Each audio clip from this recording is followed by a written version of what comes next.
Hello, and thank you for joining our Stream of Conscious ADHD podcast. I'm Heidi Fawcett, along with my sister Heather. We are Gen X in menopause and, surprise, newly diagnosed with ADHD. Since we found out about our ADHD during the pandemic, we have spent most weekends sitting in my backyard in Brooklyn with our champagne brunch discussing the impact, the reflections, the grief, the stories. Many adults are now finding they were never diagnosed, so we thought we would bring everyone into our backyard discovery sessions, hoping it will help. We laugh, we cry, we are stream of consciousness conversationalists. We hope you enjoy listening to our discovery and perhaps glean some comfort from it. Here we go, into the backyard. So we are breaking format from our usual episodes. We are going to be conducting a series of interviews with people we know who have ADHD. The first interview, I thought, what more appropriate than interviewing my own daughter? So today I have Grace with me, and we're just going to ask her a few questions about ADHD. Yay! Okay. So I wanted to start off by saying when the other day when we went to your pediatrician, Dr. Silverblatt, she prescribed you a new medication in addition to the one that you are already on, which is Vyvanse. So she prescribed this, which was something to help with your anxiety and ADHD as well. And when she explained it to you, she left the room and you said, "Are you trying to get rid of my ADHD?" And I said, "No, it's just to be able to focus like at school, right?" Yeah. And so, you like your ADHD?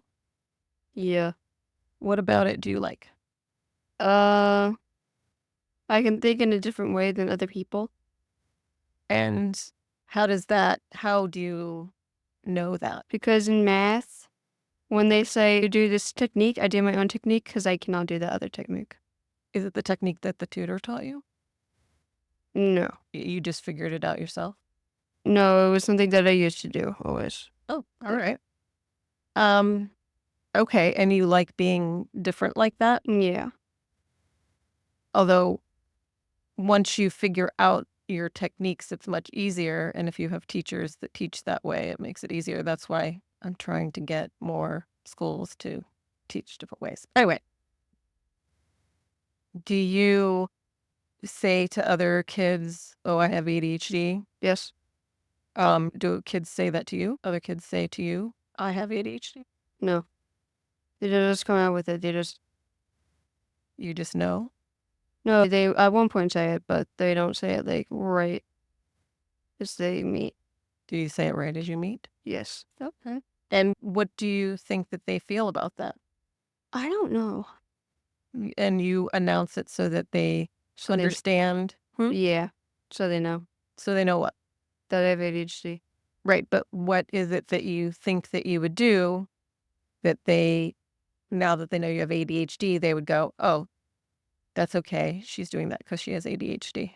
Like if I start fidgeting in class, Okay. which you often, You do? What do you fidget with? my pencil. I think that's pretty common. Yeah. Do you know how to explain what ADHD is? No. Okay, so I'm going to tell you the top, I think it's 8 symptoms of ADHD. These are the main ones. You ready? Yeah. Lack of focus. Yeah. Do you have that? Yes. Because not all people have the same ADHD. Yeah. No, don't worry. Okay. So, inattention, which to me is kind of like lack of focus. Oh. Like you can't pay attention.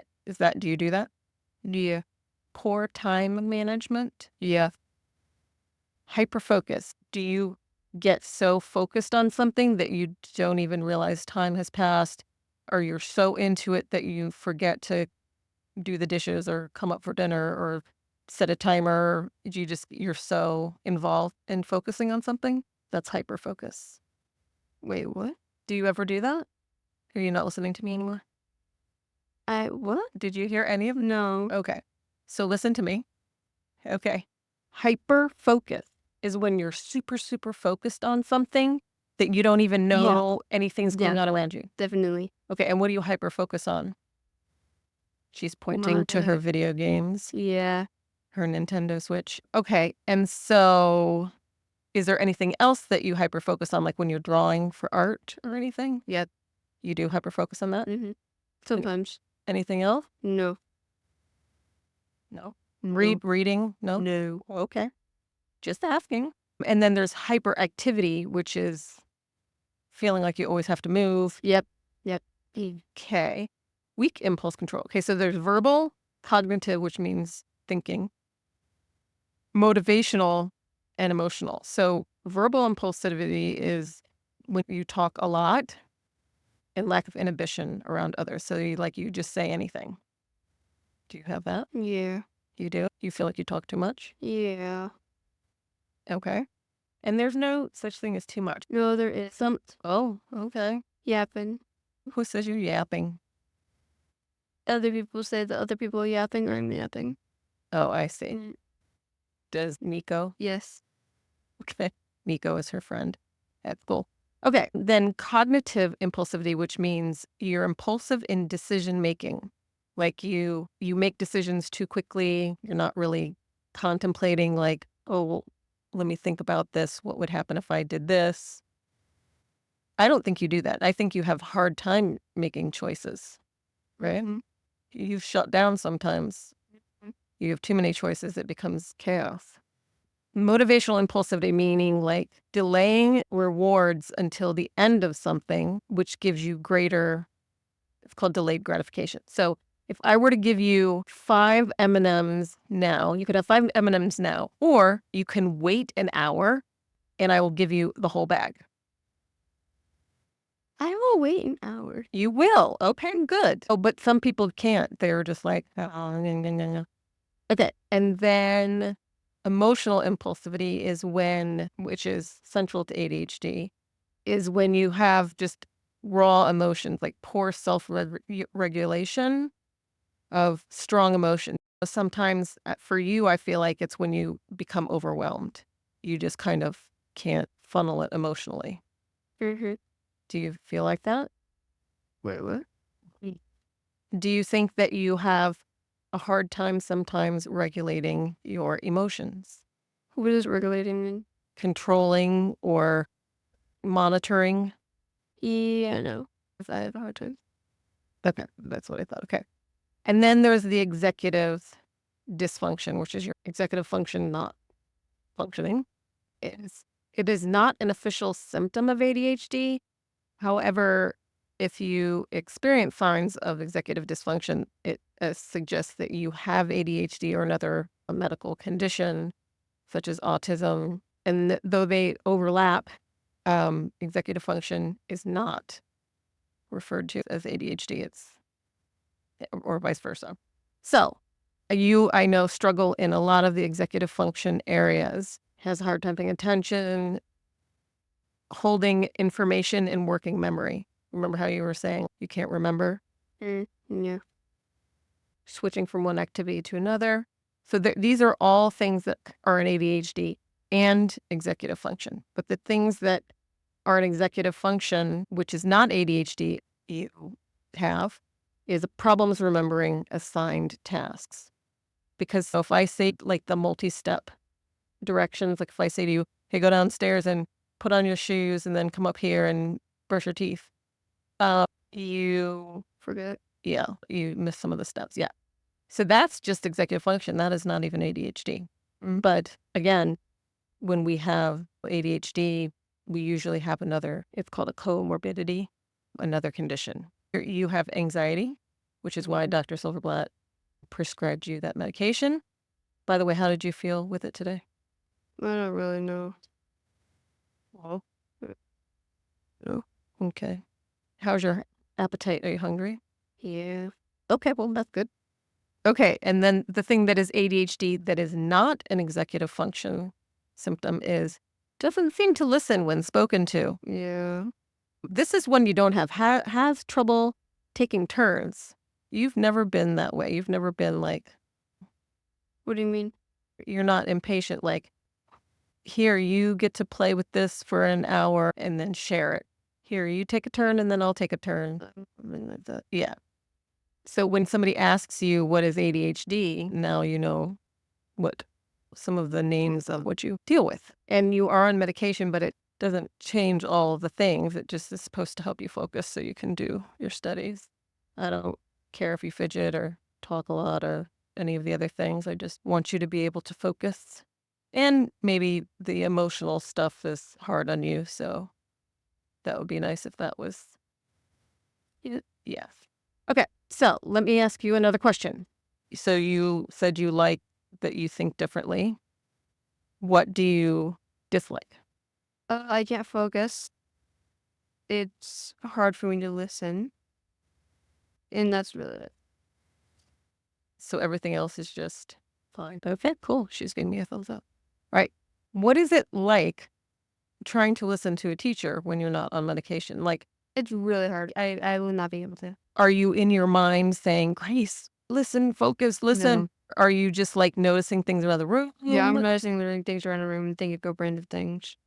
And you don't ever go, oh crap, I didn't hear what she said because I'm, I do. oh, you do. And then do you try to go, okay, focus, focus. Yeah, but then I can't. And on the medication, you can Yeah. somewhat, not 100%. No. Okay.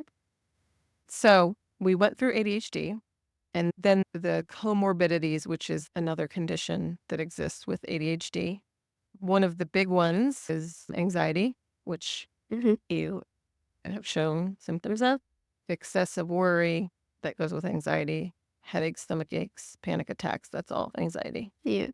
Now, depression is moodiness, being tired all the time, fatigue, loss of appetite, like you're not hungry, unexplained feelings of guilt or irritability. Like you know how you were saying you were irritable on that last Yeah. dosage of medication. You get reduced interest in activities that used to be pleasurable. This is the thing that because you don't play with your gamer friends as much as you used to. Like you were constantly getting in the group chat with them and then all playing together and you just don't reach out to them as much as I feel like you used to. Now I'm it's just busy. busy playing games though. That is your dopamine. That is what gives you that part of your brain that's like, oh, I love this, that, and drawing, right? Yeah.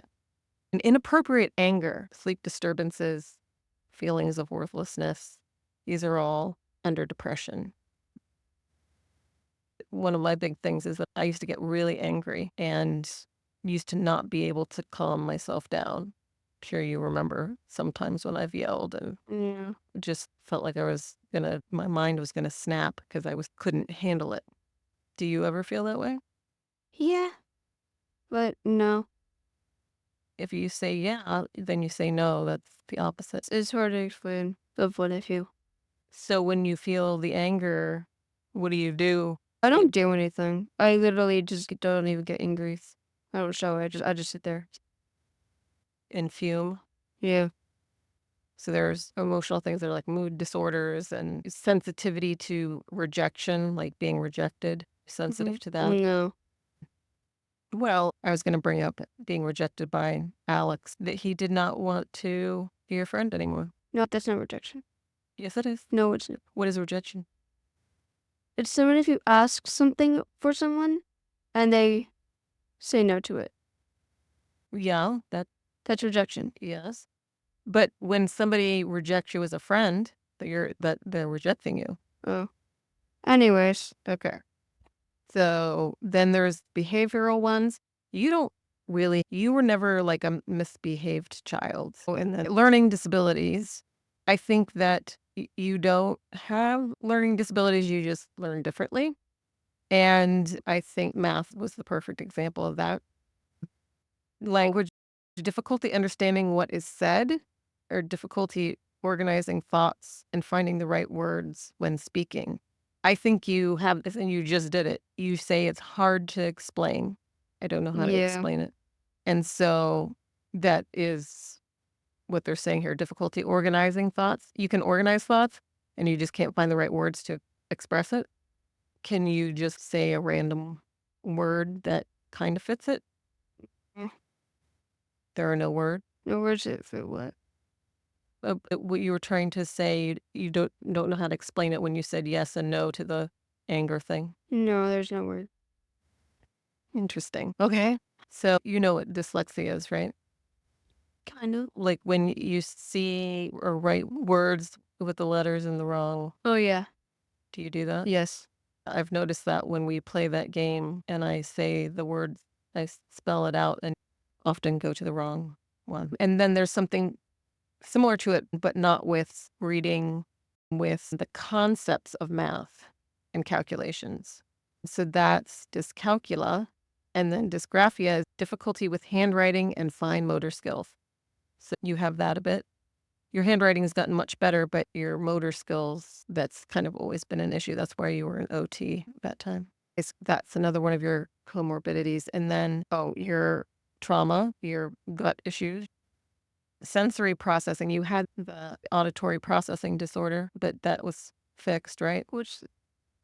Remember when you wore the FM system in your ear? Oh, yeah. Because there was a delay from your ear into your brain and back out your mouth. Mm-hmm. Yeah.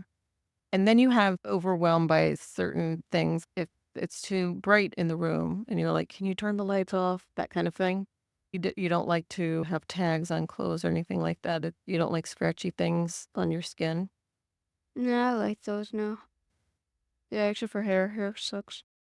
Oh, you get very mesmerized by things that aren't satisfying to you. Oh, yeah. And you like feeling things like sand and coffee grinds, and that's all sensory stuff. So those are conditions, but then they play out in different ways, like lack of self-care, and then hygiene. You have this problem, I have this problem, not wanting to take showers or brush the knot out of your hair or wash your face, that kind of thing, right? Yeah. So in that way, you and I have that in common. The not drinking enough water, which leads to the Yeah. problems. You get overwhelmed easily. Procrastination, Yeah. you are really good at that. Which procrastination? It's when there's something that you need to do or have to do, and you just keep putting it off and putting it off. Oh, yeah. When I ask you to do something, the first thing you do is turn your attention to something else like the cat. That might also be part of the PDA, the demand avoidance. I ask something of you, go put your clothes on, and your avoidance is to go talk to the cat. You don't have reading issues, do you? What do you mean by reading issues? Do you have a hard time reading? Yes. Like what? You read a sentence and then you're like, I don't even know what I just read. Yes. And you have to go back and read it. Yeah. I had to do it like 10 times. I always thought you were a speed reader because you seemed to finish reading everything before I did. But Then I don't understand everything. yes, trouble sleeping. Yeah. Do you feel ashamed with your inability to be organized? No. You don't. You just are like, I'm unorganized. That's who I am. No, I literally don't give. I don't care. I just don't care. Okay. Boredom. Yeah. So one thing about boredom, it has been described as actually painful. Has boredom ever been painful to you? I don't know what that would feel like. Yeah, okay, then no. Some people just are coming out of their skin because they're bored and they're just like, I don't know what to do with myself, and it's like painful to them. I don't have that either. Thank goodness. So I want to ask you this question. Aunt Rach has this thing where we call it the Google tabs. Mm-hmm. So you know how you can have like 4 Google tabs open? Yeah. So Aunt Rachel, she will have 4 Google tabs open in her brain, meaning 4 different things she's working on or thinking about.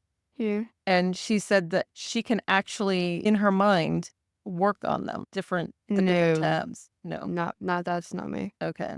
You think you have crickets going there instead? Yep. Oh, I have nothing in my brain. I have crickets as well. So that's interesting.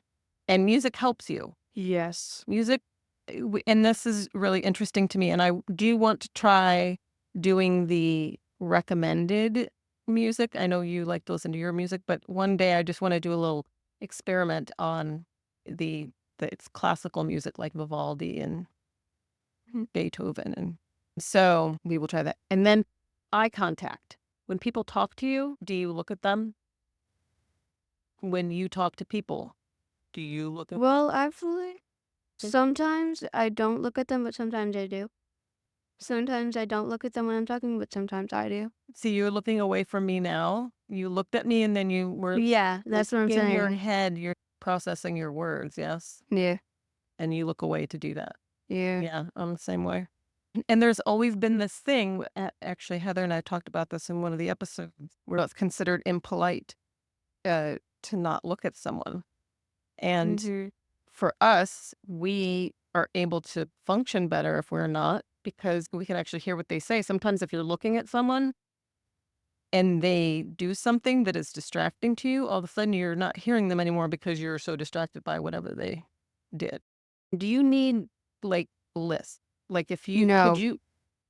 could you get through morning getting ready without a list? I mean, you have me and I'm your Yes. list. Well, You think if I did not say it one word to you that you would do everything and be ready on time? no.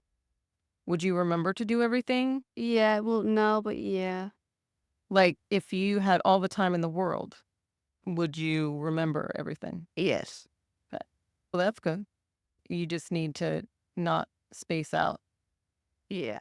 I used to space out all the time when I was a kid. I don't really do that much anymore. On occasion, I will. I think now that I'm in menopause, I'm more likely to do that. But for a while there, I didn't have to deal with that. But okay, well, thank you for letting me interview you. And I think our next interview will be probably Aunt Rachie. Skibbity. That's Gen Z/Alpha. Mhm. And she doesn't even know what it means. You say that all the time. I do, but I don't. I don't understand that at all. Anyway. Our reason for this podcast is to support and uplift women in recognizing the impact undiagnosed ADHD has on their lives and to know that they are not alone.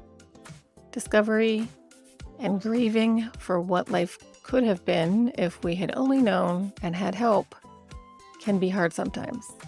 If you have any thoughts you would like to share, you can email us at genx.adhd.sisters@gmail.com. Thank you for listening. #GenX ADHD Sisters.